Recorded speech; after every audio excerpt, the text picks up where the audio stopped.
Tuhan Allah yang hidup, Engkau sungguh baik.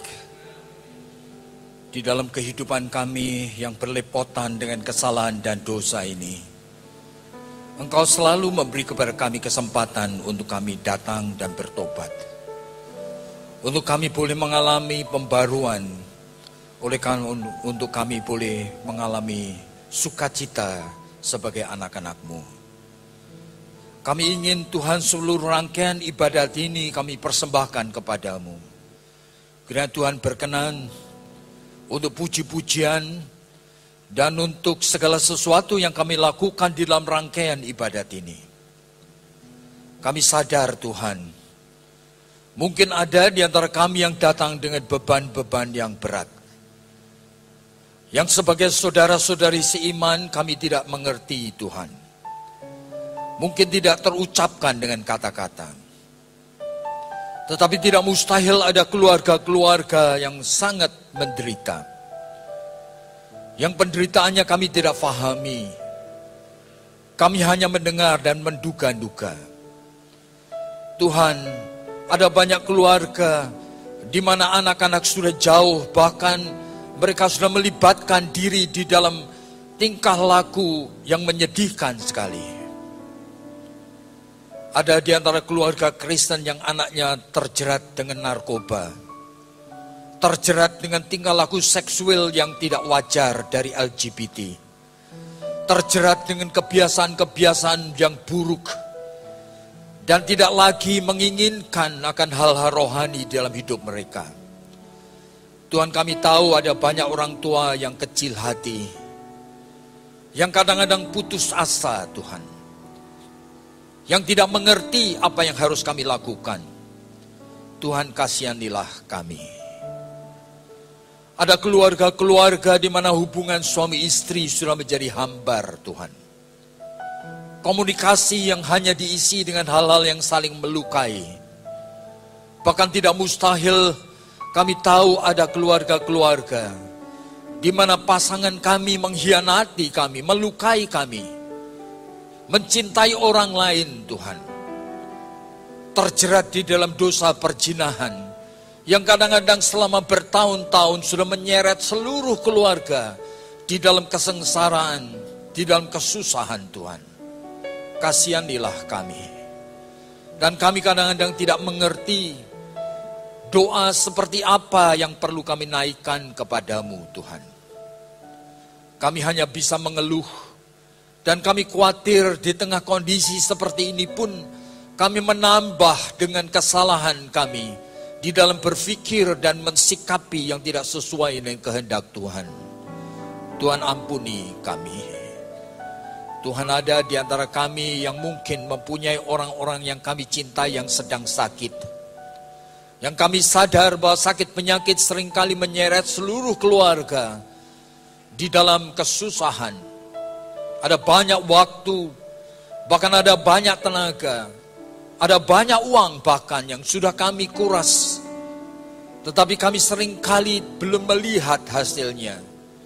Dan kami takut, kami khawatir jikalau iman kami menjadi goyah Tuhan. Tuhan, ampuni kami. Dan tolonglah kami. Di tengah kehidupan yang rapuk ini, kami bergumul. Dan saat ini kami bersama-sama menghadap hadirat-Mu. Kami menantikan akan firman-Mu.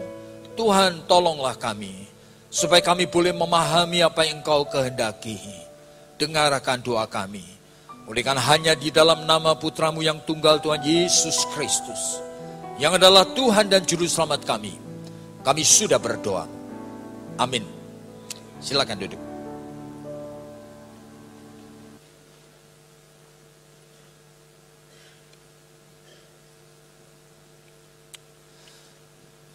Saudara, saya diminta untuk mengkhotbahkan dari 1 Yohanes pasalnya yang kedua, saudara. Jadi surat kiriman dari Rasul Yohanes, 1 Yohanes pasalnya yang kedua, ayatnya yang kelima, saudara. Jadi saya akan membaca ayat ini. Di mana dikatakan di sana, barang siapa menuruti firman-Nya,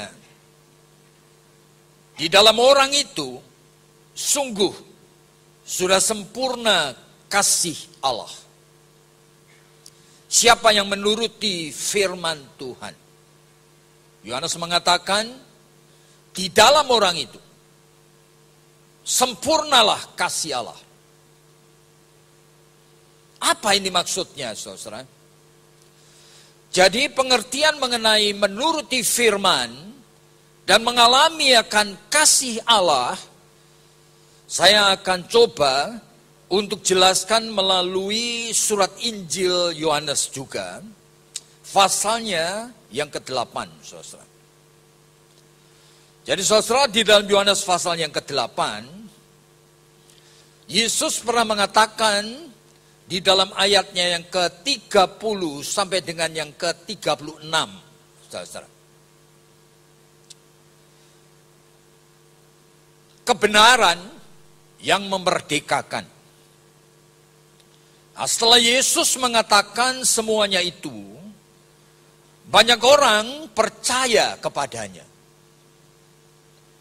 Maka katanya kepada orang-orang Yahudi yang percaya kepadanya, jikalau kamu tetap di dalam firman-Ku, kamu benar-benar adalah murid-Ku. Kamu akan mengetahui kebenaran. Kebenaran itu akan memerdekakan kamu. Jawab mereka, kami adalah keturunan Abraham dan tidak pernah menjadi hamba siapapun. Bagaimana engkau dapat berkata, kamu akan merdeka? Kata Yesus kepada mereka, aku berkata kepadamu, sesungguhnya setiap orang yang berbuat dosa adalah hamba dosa. Hamba tidak tetap tinggal di dalam rumah, tetapi anak tetap tinggal di dalam rumah. Jadi apabila anak itu memerdekakan kamu, kamu pun benar-benar merdeka. Saudara, masalah keselamatan, percaya kepada Tuhan Yesus, menuruti firman-Nya, mengalami kasih Allah, merupakan hal-hal yang inseparable. Artinya, yang tidak bisa dipisah-pisahkan. Jadi pada saat saudara itu mendengar firman Tuhan mengatakan, menurut firman Tuhan, jikalau kamu menurut firman-Ku, maka kasih Allah sempurna di dalammu.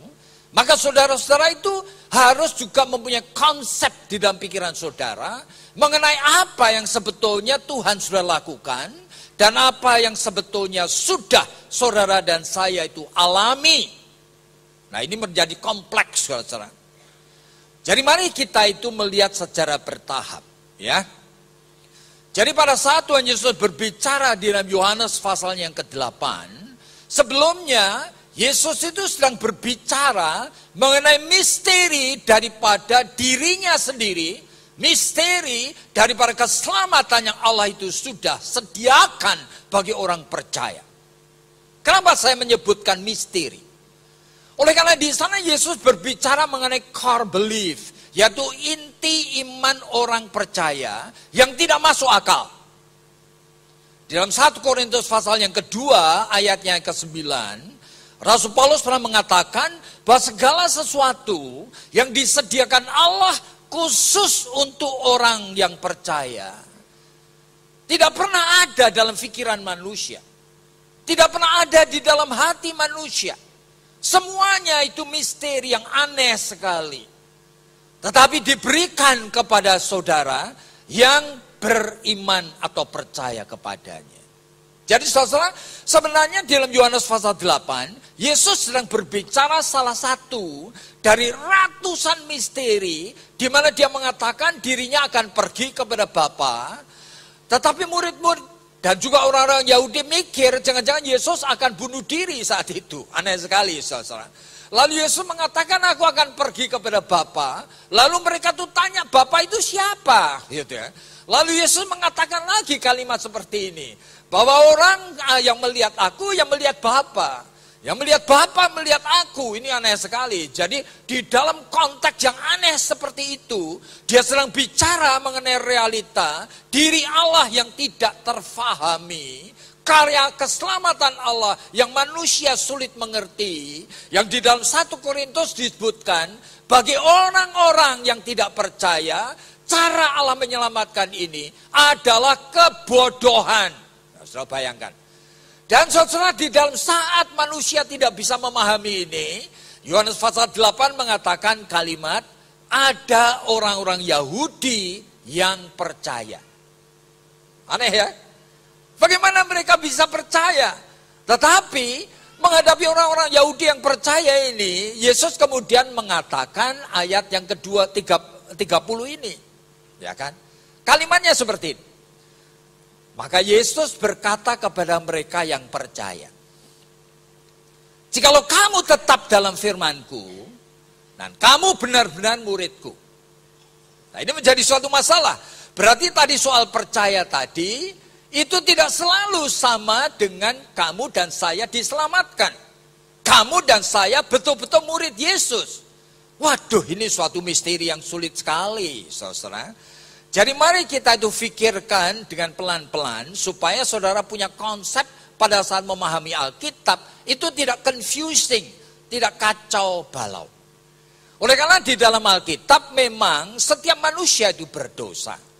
Bahkan di dalam Yakobus dikatakan, jikalau kamu tidak melanggar semua hukum Taurat, tetapi kamu melanggar satu, kamu sudah berdosa. Jadi manusia semuanya berdosa, saudara. Tapi persoalannya, dosa itu kan macam-macam.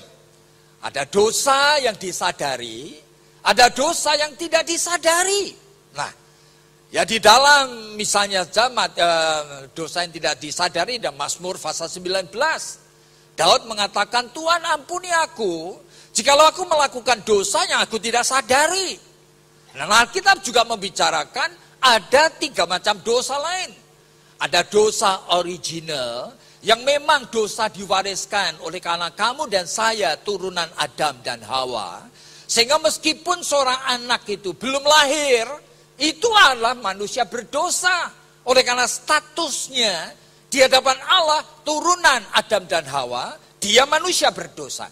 Sehingga tanpa dia mengenal dan bertobat kepada Yesus Kristus, bayi yang ada dalam kandungan, barangkali belum berbentuk itu pun, dicemplungkan di dalam neraka. Saudara, ini aneh sekali ya.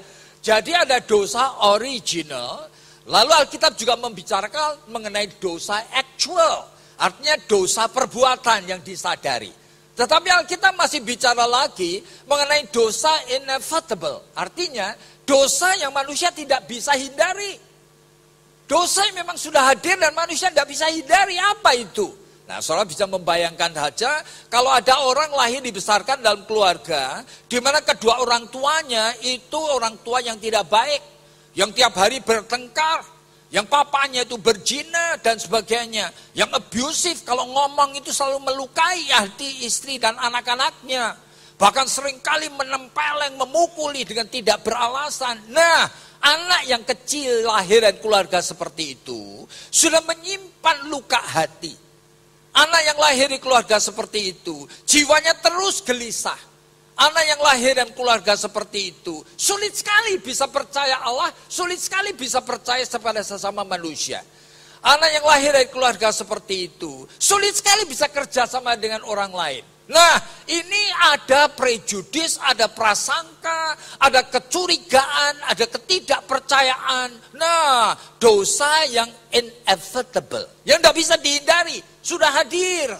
Nah, jadi Alkitab di samping bicara mengenai macam-macam dosa, Alkitab masih lagi berbicara mengenai dosa yang tidak membawa maut. Ada juga dosa yang membawa maut. Dalam 1 Yohanes pasal yang kelima disebutkan mengenai memang ada dosa yang tidak membawa maut. Apa itu? Dan saya percaya sekali, saudara itu sebagai orang Kristen seringkali melakukan dosa yang tidak membawa maut. Tetapi hati-hati. Oleh karena apa? Yang tidak membawa maut pun, kalau sampai diulang-ulangi berulang kali, menjadi suatu dosa yang saudara itu secara actual, sadar, saudara lakukan untuk Tuhan. Berarti saudara sedang menghina Tuhan secara sadar. Jadi dosa yang tidak membawa maut pun, bisa kemudian bergerak menjadi dosa yang akhirnya membawa maut. Nah, di dalam Matius pasal yang ke-12 disebutkan ada dosa yang membawa maut. Yaitu dosa terhadap Roh Kudus. Menolak akan kerja Roh Kudus. Sehingga menutup telinga dan mata hati saudara. Nah saudara, ini dosa dan kita itu memperhatikan bahwa kepada orang-orang berdosa seperti ini, ternyata Yesus berbicara hal-hal misterius dan mereka ternyata ada yang percaya. Ini tidak termasuk murid-muridnya saudara. Tetapi sekarang Yesus mengatakan kalimat seperti ini. Jikalau kamu, orang-orang percaya, yang sudah datang ke gereja, tetap di dalam firman-Ku, kamu baru benar-benar murid-Ku. Kalau kamu tidak tetap dalam firman-Ku, jangan-jangan kamu bukan murid-Ku. Nah ini persoalannya. Saudara yang menjadi masalah, pada tahun yang lalu saya pernah khotbah di tempat ini. Dan saya itu berbicara kepada saudara mengenai satu riset yang dilakukan oleh seorang bernama James Fowler. Nah, dia seorang dari Emory University dan dia heran. Oleh karena apa? Oleh karena ternyata manusia mempunyai respon di dalam iman itu beda-beda. Hasil dari riset menemukan ternyata ada 7 macam respon manusia yang disebut beriman itu. Tapi tergantung dari apanya? Tergantung dari struktur jiwanya. Konten, isi dari iman tidak bisa diukur saudara. Tapi struktur jiwa manusia menjadi wadahnya iman itu bisa diukur. Jadi kalau struktur jiwanya itu sederhana sekali, ya Fowler mengatakan orang itu imannya undifferentiated faith. Itu artinya dia sendiri tidak ngerti ngapain dia ke gereja. Dia sendiri tidak ngerti ngapain dia percaya kepada Tuhan Yesus. Bahkan kalau dia ke gereja, sepanjang kebaktian dia cuma main HP aja. Tidak takut, tidak malu. Oleh karena apa? Dia sebetulnya tidak ngerti dia ngapain ke gereja. Dari tadi dia cuma main HP aja. Tapi nanti mulai kebaktian ini, mulai khotbah, saudara tertidur. Tapi nanti minggu depan datang lagi. Ya ini orang beriman atau enggak? Ya saya bingung. Oleh karena apa? Oleh karena ini orang rasanya datang gereja. Tapi Fowler mengatakan imannya undifferentiated faith. Struktur jiwanya kayak gitu. Tapi kalau struktur jiwanya lebih baik lagi, Fowler mengatakan intuitive projective. Itu artinya orang ini sudah punya dorongan intuisi atau feelingnya. Perasaannya, sehingga dia tahu sebetulnya ada yang disukai di gereja ini. Kalau ditanya ngapain kamu ke gereja, habis papa mamaku, juga kakakku, adikku ke gereja ini, jadi aku seneng bersama-sama, ya kan? Habis ke gereja, lalu janjian makan siang di mana? Seneng aku. Nah, jadi seneng ke gereja ini bukan oleh karena Tuhan Yesus, saudara. Bahkan ada orang seperti ini, intuitive projective faith. Itu senangnya ke gereja oleh karena suasana gereja. Dengarkan lagu-lagu, puji-pujian, tepuk tangan, senang aku. Tapi dia sebetulnya tidak menyukai firman. Oleh sebab itu, orang ini tidak pernah baca Alkitab. Dia tidak mencari Tuhan. Dia tidak pernah ada waktu untuk hal rohani. Tapi dia senang ke gereja. Barangkali habis kebaktian juga dikasih snack gratis lagi. Senang aku. Nah, senangnya itu bukan oleh karena hal rohani, saudara. Tapi orang ini setiap minggu ke gereja. Saudara mau mengatakan beriman atau enggak? Nah, sulit sekali bagi kita sehingga ini struktur jiwa menjadi wadahnya iman. Tapi kalau struktur jiwanya lebih baik lagi, namanya mythical literal faith. Itu mythical berarti dalam pikirannya sudah punya alasan. Kenapa sih kamu percaya kepada Tuhan Yesus misalnya? Kenapa percaya kepada Tuhan Yesus? Kenapa percaya kepada Allah? Habis kalau aku sakit aku doa sama siapa? Nah, kenapa percaya pada Tuhan Allah? Ya aku butuh sekali untuk doa supaya tokoku maju. Supaya usahaku maju. Dan aku juga kalau butuh akan menantu yang baik, aku minta kepada siapa? Jadi isi doa level 3, orang mythical literal, isi doanya cuma minta-minta berkat terus. Nah saudara waspada ya. Ini orang yang isi doanya minta-minta berkat, ini adalah orang belum tentu Kristen. Meskipun dia mintanya atas nama Tuhan Yesus. Oleh karena apa? Orang ini belum butuh Tuhan Yesus. Kenal aja tidak. Ingin kenal pun tidak. Mencari hadirannya juga tidak. Adakan waktu khusus untuk dia juga tidak. Baca Alkitab tidak pernah ada mencatat, tidak pernah merenung, tidak pernah mencari akan Tuhan. Tetapi dia rajin berdoa. Bahkan untuk apa yang dia inginkan, dia doa dan puasa. Apa dia orang Kristen? Ini menjadi suatu masalah. Oleh karena dia tidak butuh Tuhan yang sesungguhnya. Dia cuma butuh Tuhan center class, Santa Claus Tuhan. Yaitu Tuhan yang terus menerus akan memanjakan anak-anaknya. Ini berbahaya sekali saudara. Makanya level struktur jiwa seperti ini perlu saudara pahami.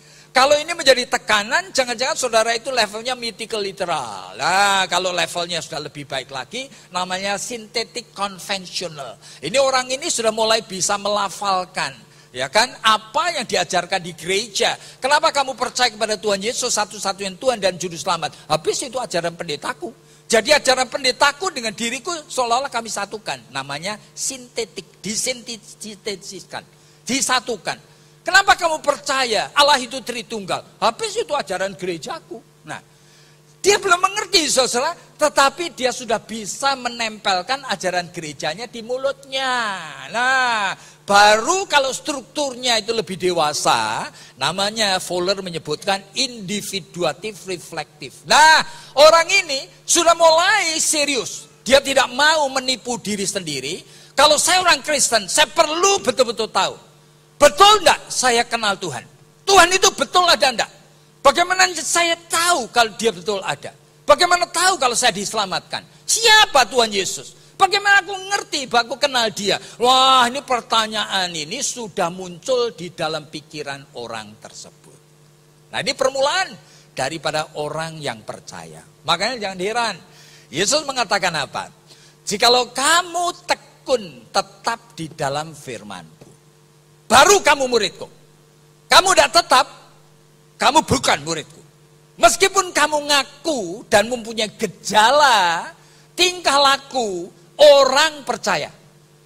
Datang ke gereja, ikut katekisasi, dibaptiskan, ikut aktif ini dan itu. Barangkali menjadi pemain-pemain musik, barangkali menjadi pemimpin MC di sini. Nah, yang paling tahu adalah Tuhan. Apa betul? Kamu itu memang orang yang kenal dan mengasihi Tuhan. Makanya intinya, jikalau kamu tetap dalam firman-Ku. Nah, kata tetap, ini ditulis di dalam bentuk past continuous tense. Nah, itu artinya, sudah dan aku terus-teruskan.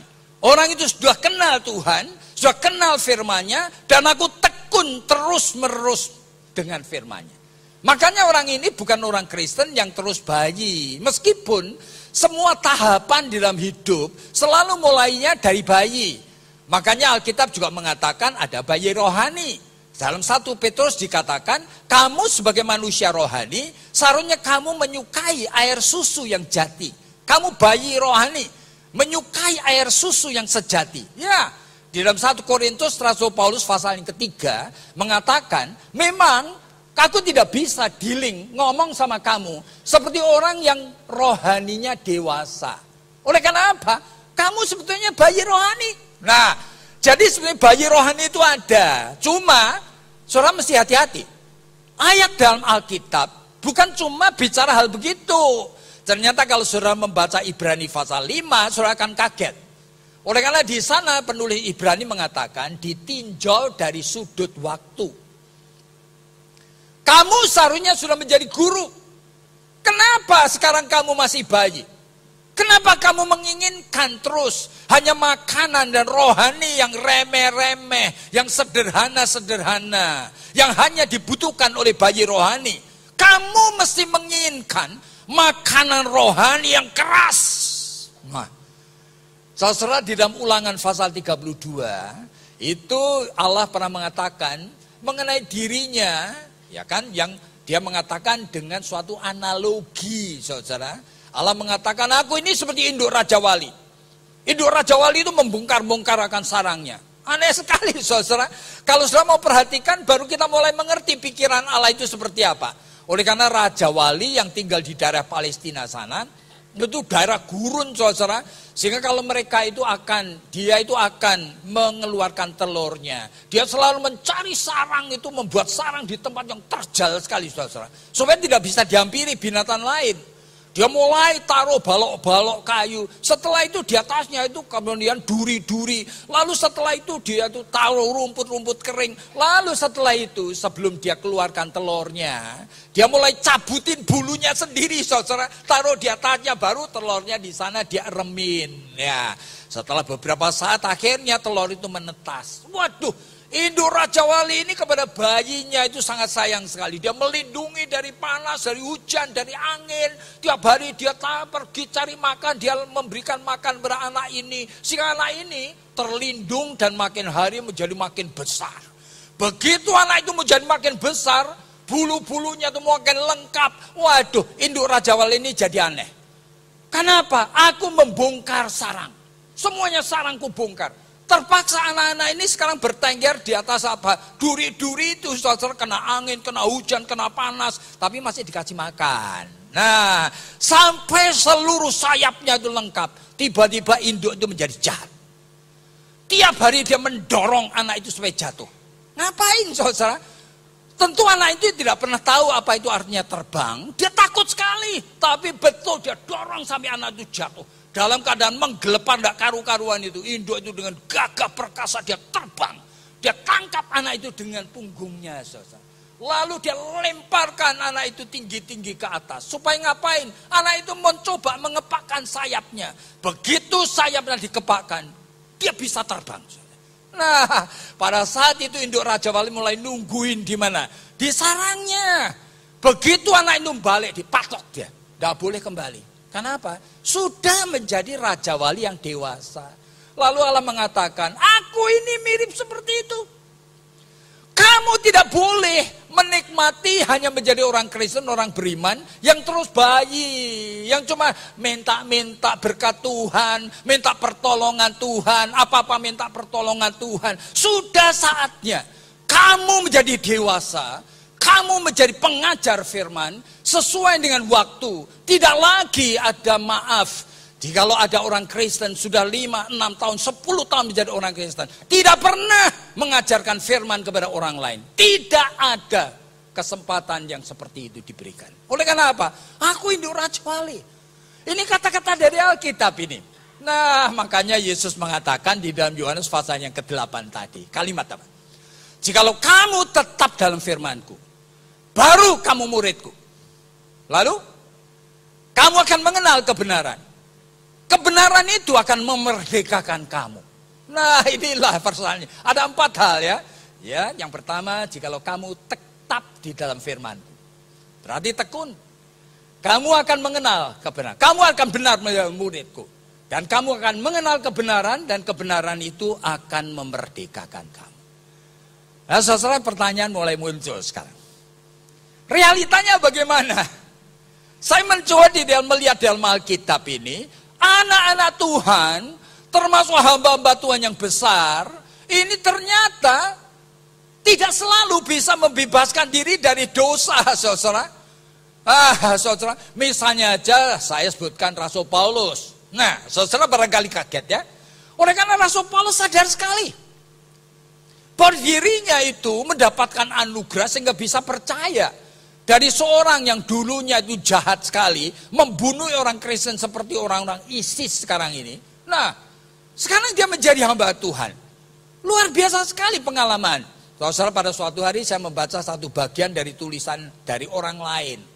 Yaitu dari Kisah Rasul-Rasul pasalnya yang ke-15. Saudara, diceritakan apa di sana? Diceritakan Paulus itu diutus untuk mengabarkan Injil oleh jemaat. Ya, jemaat Antioquia, kemudian jemaat dari Yerusalem. Saudara, di dalam penginjilan yang pertama, Paulus diutus bersama dengan Barnabas. Lalu Barnabas disebutkan pada saat dia mau mengabarkan Injil, dia mengajak keponakannya yang namanya Yohanes Markus. Nah, anak muda ini ditenteng, diajak bersama-sama menginjili. Ternyata Yohanes Markus ini di tengah jalan meninggalkan mereka berdua. Tidak disebutkan alasannya, saudara. Barangkali takut, barangkali capek, barangkali sakit-sakitan, barangkali kangen orang tuanya, saya tidak tahu. Pokoknya caw anak ini. You tahu? Paulus tidak bisa memaafkan loh. Marah sekali Paulus. Dan ketika mereka sudah kembali lagi ke Yerusalem, lalu diutuslah untuk penginjilan yang kedua, ya kan? Kemudian jemaat mengutus lagi dengan urapan Roh Kudus supaya Paulus pergi lagi dengan Barnabas. Tetapi Barnabas tetap mau mengajak akan keponakannya yang bernama Yohanes Markus. Paulus marah sekali. Sampai di dalam Kisah Rasul-Rasul pasal 15 disebutkan mereka berdua bertengkar dengan sengit sekali sehingga pecah. Jadi akhirnya Barnabas tetap bertekad mengajak Yohanes Markus keponakannya. Tapi Paulus mengajak Silas. Lah, saudara, ini ada dalam Alkitab loh. Cuma saya melihat 13 surat Paulus. Ya, mulai dari Roma, Kisah Rasul-Rasul, dan seterusnya, dan seterusnya. Tidak pernah Paulus cerita itu. Paulus cerita mengenai dia bertengkar dengan Petrus. Diceritakan. Yaitu ketika Petrus itu sedang makan sehidangan, satu meja, dengan orang-orang Gentiles, itu orang-orang non-Yahudi, yang tidak bersunat itu. Tiba-tiba masuk rombongan orang-orang Kristen Yahudi ke sana. Yang disebutkan oleh Paulus, orang-orang Yakobus, itu orang-orang turunan, orang Israel, orang Yahudi masuk. Begitu melihat mereka masuk, Petrus ini pengecut, saudara. Dia langsung malu. Oleh karena apa? Itu hukum daripada Taurat, itu sudah mengatakan kalimat ini. Jangan kamu makan sehidangan dengan orang yang tidak bersunat. Tapi hukum ini sudah dibatalkan di dalam Kisah Rasul-Rasul juga pasal 15. Oleh karena apa? Di dalam sidang di Yerusalem yang pertama, itu sudah dibawa ke sana masalah ini. Dan semua rasul dengan pengurapan Roh Kudus memutuskan orang yang non-Yahudi jadi Kristen tidak perlu disunat lagi. Tidak ada bedanya. Sunat tidak perlu lagi. Itu ada di situ. Nah, ini persoalannya. Kenapa Petrus yang ikut memutuskan sehingga dirinya sendiri munafik? Paulus marah sekali. Di hadapan banyak orang, aku itu menegur dengan keras sekali Petrus. Disebutkan, Galatia pasal 2. Tapi, dia bertengkar dengan Barnabas, Paulus tidak ngomong. Aneh ya, yang ngomong itu adalah orang lain. Penulis dari Kisah Rasul-Rasul. Siapa itu? Dr. Lukas. Bukan Paulus. Jadi kenapa? Apakah Paulus itu pengecut? Saya percaya, Paulus tidak mencatat dan menulis di salah satu suratnya. Oleh karena apa? Ini memalukan. Bertengkar dengan orang penuh roh. Barnabas disebutkan orang penuh roh. Dan orang sangat baik. Orang pertama kali yang menyerahkan seluruh harta bendanya dijual. Kemudian untuk kepentingan akan seluruh jemaat yang miskin. Siapa itu? Barnabas. Pada saat Paulus pertama kali bertobat, 12 rasul tidak berani menerima dia. Hanya Barnabas yang membawa Paulus dan membujuk rasul-rasul supaya bisa mau menerima Rasul Paulus sebagai orang betul-betul sudah diurapi Tuhan. Siapa orang ini? Barnabas. Ini orang baik. Bagaimana Paulus itu bisa bertengkar dengan orang baik? Paulus pasti malu sekali. Lalu pertanyaannya, kalau Paulus malu, apa lalu dia ngaku kalau dia berdosa? Apa dia itu kemudian jujur, dia minta maaf? Juga tidak disebutkan. Kenapa? Saudara, kita perlu pada saat membaca Alkitab, kita tuh perlu waspada. Oleh karena apa? Di dalam 1 Korintus pasal ke-8, Paulus sangat waspada sekali. Kalau sampai aku menuliskan hal yang seperti ini akan menjadi batu sandungan untuk banyak orang yang lemah iman. Nah, tapi Paulus jujur enggak? Tetap jujur. Roma pasal ke-7, Paulus mengakui, dalam diriku ada 2 macam hukum. Hukum akal budiku, aku tahu, aku harus melayani Tuhan. Tetapi ada hukum darah daging, yang terus menyeret aku ke dalam perhambaan dosa. Aku manusia celaka, siapa yang bisa membebaskan aku dari tubuh kematian atau maut ini? Nah, Paulus jujur enggak? Jujur. Cuma dia tidak mengatakan secara detail supaya tidak menjadi batu sandungan. Nah, sekarang persoalannya. Kita tuh sudah tahu kan tadi dengan prinsip tekun di dalam firman-Nya, kamu akan betul menjadi muridku. Kamu akan kenal akan kebenaran kebenaran akan memerdekakan kamu. Realitanya, rasul besar pun bisa jatuh bangun dalam dosa. Nah, saudara, sekarang saya masuk di dalam masalah praktis ya. Saya mengkonsel beberapa orang hamba Tuhan. Ada beberapa dari mereka luar biasa diurapi Tuhan. Sehingga kalau khotbah luar biasa bagusnya. Terkenal di seluruh dunia, saudara. Tapi istrinya itu kemudian memaksa dia konseling. Oleh karena apa? Sudah lebih dari 3 tahun hamba Tuhan ini berzina, saudara. Dengan seorang wanita anggota jemaatnya. Sampai istrinya itu sampai nangis-nangis dan putus asa. Bagaimana bisa, Pak? Seorang yang kenal firman Tuhan, seorang yang bisa menjelaskan kebenaran firman Tuhan, seorang yang bisa bahkan menasihati orang lain, dirinya berzina, terjebak dalam dosa sampai bertahun-tahun, sekarang sudah lebih dari 3 tahun. Nah, saya kemudian menjawab, kamu itu barangkali tidak mengerti natur daripada tubuh dan jiwa manusia. Pada saat orang yang disebut hamba Tuhan tadi mengalami seperti itu, saya langsung sebagai seorang belajar psikologi pun saya mulai ngerti. Pasti sebelum dia menyerahkan diri menjadi hamba Tuhan, sejak dia remaja, dia sudah terbiasa masturbasi, dia terbiasa lihat film porno, dia terbiasa berfantasi seks yang tidak baik, dia sudah terjebak di dalam sexual addiction. Itu atau kecanduan seksual, kecanduan pornografi. Nah, anak muda ini kemudian gelisah, tidak tahu bagaimana menyelesaikannya. Dan dia tahu, ini tidak boleh, ini dosa. Lalu dia sekolah teologi.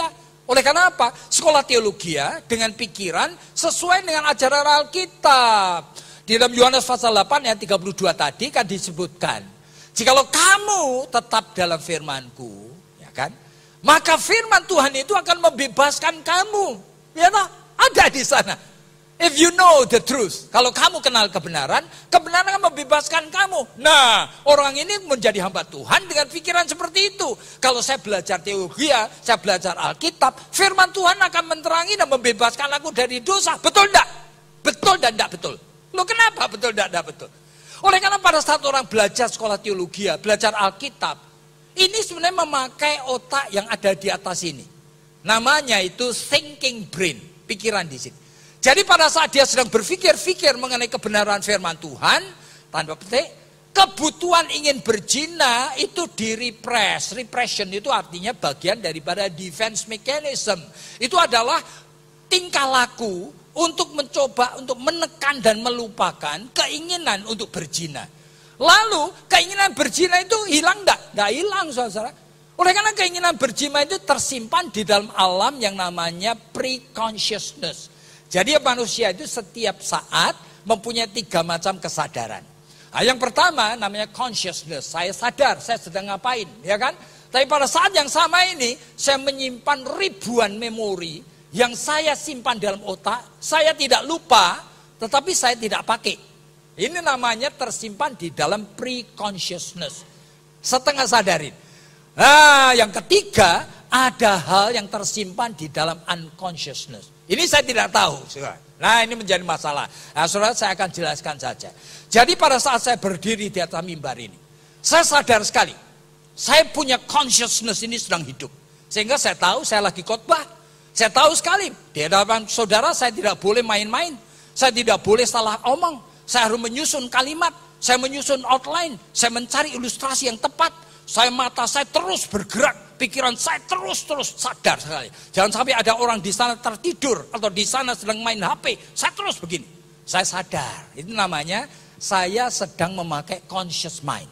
Tapi pada saat yang sama sekarang ini, saya menyimpan ribuan memori yang saya simpan, tapi saya tidak lupa. Cuma saya tidak pakai. Misalnya aja hari ulang tahun saya tentu saja tidak langsung di tengah saudara sedang khotbah kepada saudara, tiba-tiba saya mengatakan, sudah tahu enggak? Saya lahirnya tahun berapa? Ya, saya orang gendeng kalau seperti itu. Jadi saya tidak pakai, termasuk memori-memori fantasi seks yang kotor, itu tidak hilang, saudara. Cuma tersimpan di dalam pre-consciousness. Nah, sekarang ini dia sudah menjadi hamba Tuhan. Sekarang dia khotbah di mana-mana memakai conscious mind. Oke? Nah, dia bisa terangkan dan dia punya bakat sehingga menerangkannya bagus sekali. Cuma dosa perzinahan yang sudah dibawa sejak remaja, dia sama sekali tidak pernah selesaikan. Hati-hati. Pada masa dia nganggur, pada masa dia tuh nginep di hotel sendiri. Nah, pada masa dia iseng, ini muncul yang namanya insting. Itu kekuatan dari dalam ini. Muncul. Mengeluarkan kebutuhan yang tersimpan ini. Yaitu ingin berzina. Ingin memuaskan dan perempuan yang bukan istrinya. Ingin itu coba-coba ini dan itu. Itu muncul, saudara. Seperti setan, tidak bisa dicegah, saudara. Nah, masalahnya adalah siapa hamba Tuhan ini? Kenapa dia sampai seperti itu? Ya, jawabnya Yesus tadi mengatakan apa? Jikalau kamu tetap dalam firman-Ku, kamu baru benar-benar murid-Ku. Nah, ini persoalannya. Ini orang ini hanya berpikir mengenai firman Tuhan di otak di sini. Tapi cara berpikir orang itu dua macam. Ada yang namanya the mind, the cognitive mind, itu di otak ini. Tapi juga adalah mind of the heart. Yaitu apa? Pikiran di dalam hati. Nah, Alkitab mengatakan di dalam Amsal Sulaiman pasal 23. What man think in his heart. Apa yang manusia pikirkan dalam hatinya. Justru dia itu. Bukan yang di sini. Yang di sini yang justru dia itu. Nah, dia menyimpan pikiran perzinahan bertahun-tahun di situ. Ya, dia itu penjinah, meskipun dia seorang hamba Tuhan. Cuma dulu belum berani. Dia cuma berfantasi-fantasi. Sekarang ada kesempatan, dia berani lakukan. Oleh karena apa? Dia tidak tekun dengan firman. Makanya di dalam Ibrani pasal yang ke-9 disebutkan, hati nurani manusia, kita perlu hati-hati. Meskipun hati nurani itu bekerja untuk hal-hal yang baik. Yang namanya Freud sebut sebagai super ego. Tapi Matius 15 mengingatkan. Ada sisi dari hati yang berbahaya sekali. Sumber daripada segala pikiran yang jahat. Matius 15. Sehingga hati nurani perlu disucikan dengan darah Kristus. Yang di dalam ini. Bukan yang di sini. Yang di dalam. Sehingga Ibrani pasal 4 mengatakan, biarlah firman Tuhan itu seperti pedang bermata dua masuk di dalam hatimu. Memisahkan motivasi, keinginan-keinginan yang tersembunyi. Nah, inilah persoalannya. Ini yang belum dilakukan oleh hamba Tuhan tadi. Dia cuma bisa mikir-mikir firman Tuhan. Dia belum pernah mengalami bahwa firman itu masuk ke dalam hatinya seperti pedang bermata dua. Memisahkan akan tulang dan sumsum. Menyucikan hati yang penuh dengan kekotoran ini, saudara. Saudara, ini misteri ya. Di dalam Efesus pasal 2 ayatnya ke-8. Paulus menjelaskannya itu sulit sekali difahami, saudara. Tapi saudara bersama dengan saya ya. Ingat kata-kata Paulus ini. Ya. Karena kasih karunia. Kamu diselamatkan. Tapi tidak titik loh. Karena kasih karunia. Kamu diselamatkan. Oleh iman. Aneh ya. Kalimat Paulus ini aneh sekali. Karena kasih karunia itu adalah keselamatan dikerjakan oleh Allah dalam Kristus Yesus. Mati di atas kayu salib, bangkit dari kematian. Sehingga orang yang percaya dengan dia, itu sudah mendapatkan keselamatan. Ya toh? Itu namanya kasih karunia yang diberikan kamu sehingga kamu bisa percaya. Agustinus mengatakan kamu mempunyai prevenient grace. Anugerah untuk bisa percaya yang kayak gitu. Ya, tapi bagaimana itu kerjanya? Ya kan? Agustinus mengatakan kasih karunia seperti itu diimplanted, ditanamkan oleh Roh Kudus dalam jiwamu. Kalau ditanamkan, kasih karunia itu akan bekerja sendiri, mulai membersihkan akan tubuh darah daging kita ini, supaya kita menjadi makin lama menjadi makin serupa dengan gambar Kristus Yesus. Betul enggak? Betul enggak? Ternyata enggak betul. Lalu bagaimana ini? Luther mencoba memahami kata-kata dari Agustinus tadi dan Luther tidak setuju. Luther tidak mengatakan implanted, ditanamkan. Enggak. Luther memakai istilah imputed. Itu artinya ditanamkan plus dikaitkan. Dengan apa? Kasih karunia itu ditanamkan oleh Tuhan di dalam jiwamu, di dalam tubuhmu, dan dikaitkan. Dengan apa? Dengan natur dosa. Waduh, aneh sekali.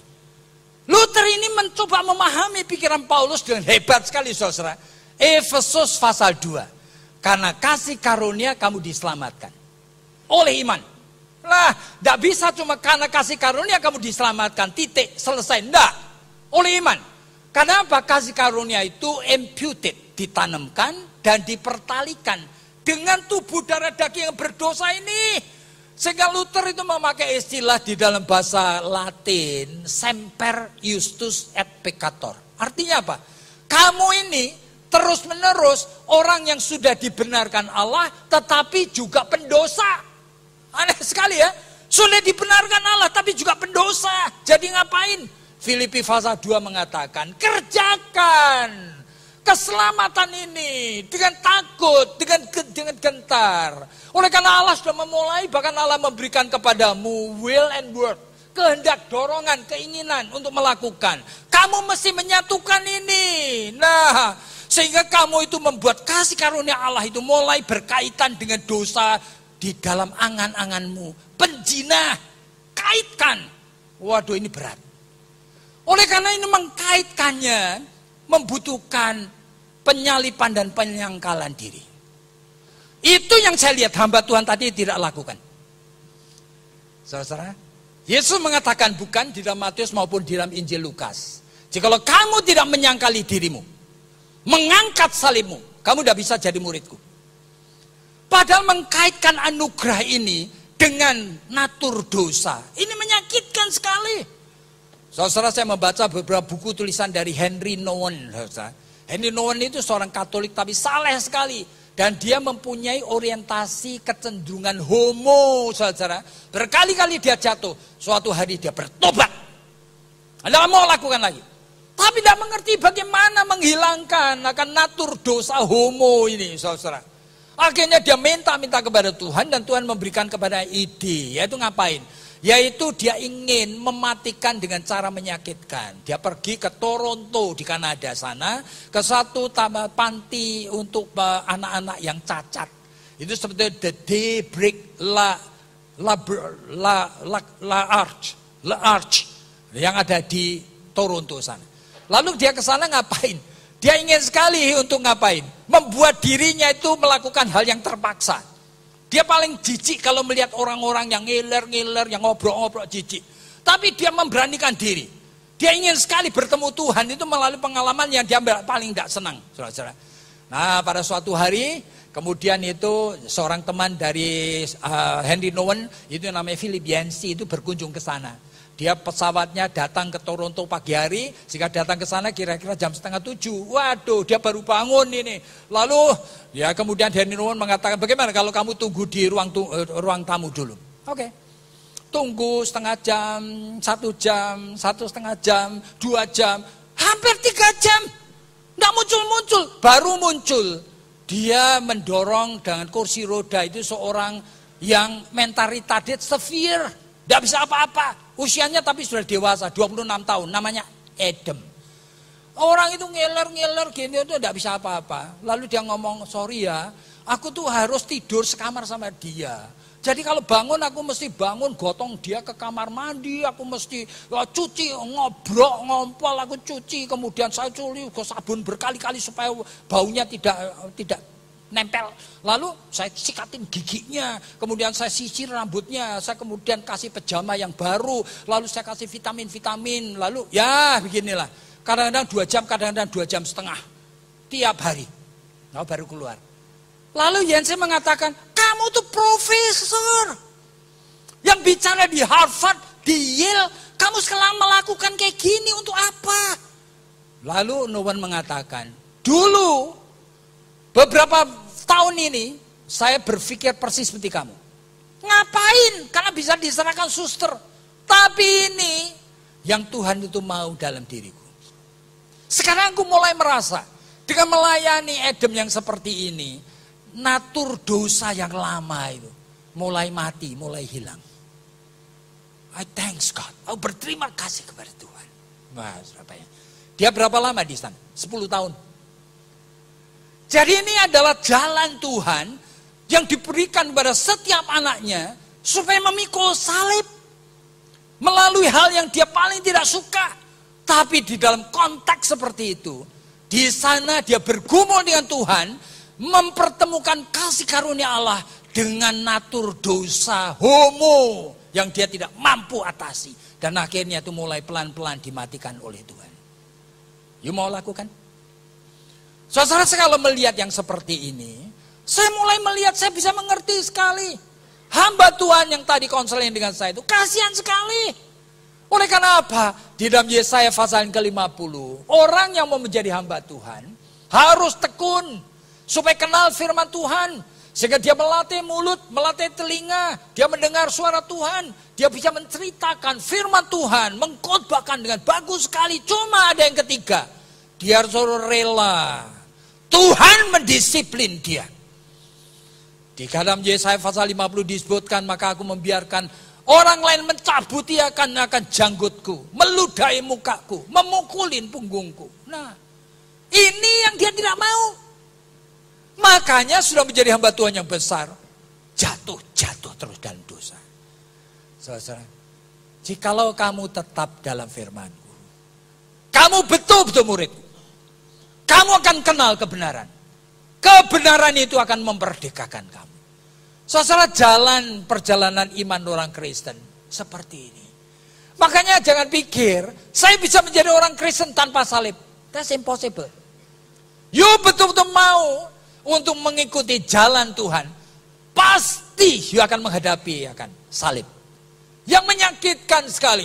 Kalau itu tidak kalian itu ambil, kalian tidak mau pikul, kalian tidak berani menghadapi. Sampai nanti Tuhan datang, kalian belum pernah bisa mengatasi akan dosa-dosa yang hadir dalam jiwa kalian. Jadi kekristenan ini adalah menjadi agama yang semu. Hanya menjadi agama Kristen saja. Jika orang Kristen itu hanya diajarkan supaya setelah kamu itu dibaptis, kamu aktif di gereja. Padahal aktif di gereja, belajar firman, belajar teologi, belajar Alkitab, belajar apa. Ini sekarang seringkali hanya menjadi apa? Menjadi tempat sembunyi bagi orang-orang yang menghindari disiplin dan salib yang Tuhan itu ingin dia pikul. Jadi pada hari ini kita berbicara dari 1 Yohanes pasal 2. Jadi orang yang menuruti firman-Ku, inilah kasih Allah itu nanti akan hadir. Tapi kalau menuruti firman tapi cuma separuh-separuh, kasih Allah belum hadir dengan nyata dalam hidupnya. Jadi orang lain belum melihat kamu sudah dimenangkan oleh darah Kristus. Istrimu belum melihat kamu punya pengalaman kemenangan iman. Suamimu belum melihat, anakmu belum melihat. Lalu bagaimana kita tahu kalau kita betul anak Tuhan, murid Yesus Kristus? Jadi hidup ini didesain oleh Tuhan seperti ini. Dan saya harap saudara memahami. Dan melalui ibadat seperti ini, marilah kita itu mengkoreksi diri sendiri. Kita semua orang berdosa. Mari kita mulai melangkah satu langkah lebih dekat lagi kepada desain dari Allah. Supaya hidup kita makin dimurnikan untuk kemuliaannya. Mari kita tunduk kepala dan kita berdoa. Tuhan, kami tahu kami lemah. Kami tahu kami penuh dengan excuse, keinginan untuk menghindar, memaafkan diri sendiri, memberikan berbagai alasan. Supaya hidup kami hanya kami nikmati saja.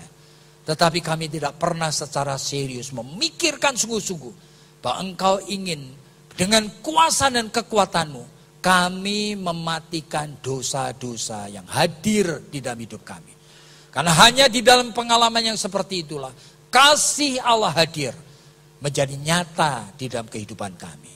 Terimalah syukur kami, dengar seluruh sembahyang kami.